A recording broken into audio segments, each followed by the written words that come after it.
আমরা মনে করছি যাদের নাম এখানে এসেছে আপনাদের কাছে শিট দেওয়া হয়েছে, এই সমস্ত লোকদের কাছে কিন্তু আরও অস্ত্র আছে। তা আমরা বের করব যে এই অস্ত্রগুলো আসলে কাদের, এই অস্ত্রগুলো কারা এগুলো পরিচালনা করেছে, এবং সেই সাথে সাথে একটি অত্যাধুনিক 2টি 9mm পিস্তল আপনারা দেখতে পাচ্ছেন, একটি একদম ঝকঝকে দক্ষতা।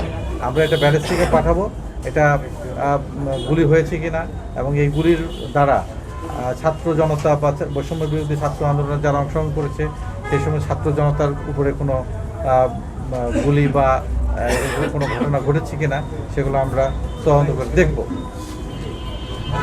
তো সে যাই হোক, আজকের এই ঘটনার পরিপ্রেক্ষিতে একটি অস্ত্র আইনের মামলা হয়েছে, দুটো মামলা হয়েছে। আরেকটি হচ্ছে মাদক আপনারা দেখতে পাচ্ছেন এই পাশে, মাদকের মামলা হয়েছে। তার মানে হচ্ছে বিষয়টা হলো এরকম যে এই মাদকগুলো ব্যবহার করতো আর এগুলো দিয়ে মানুষ কোপাইতো, মানুষকে মারতো।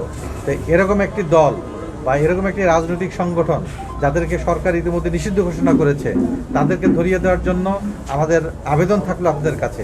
তাদেরকে দেখা মাত্রই পুলিশকে খবর দিবেন, তাদেরকে অ্যারেস্ট করা হবে এবং আইনানুগ ব্যবস্থা নেওয়া হবে। কারণ এই সমস্ত ব্যক্তিবর্গগুলোই এই সমস্ত অস্ত্র দিয়ে সাধারণ জনগণকে, ছাত্র জনতাকে আহত করেছে, তাদেরকে মৃত্যু পর্যন্ত ঘটিয়েছে। এবং এদের তৎপরতার কারণেই বাংলাদেশ পুলিশও ক্ষতিগ্রস্ত হয়েছে।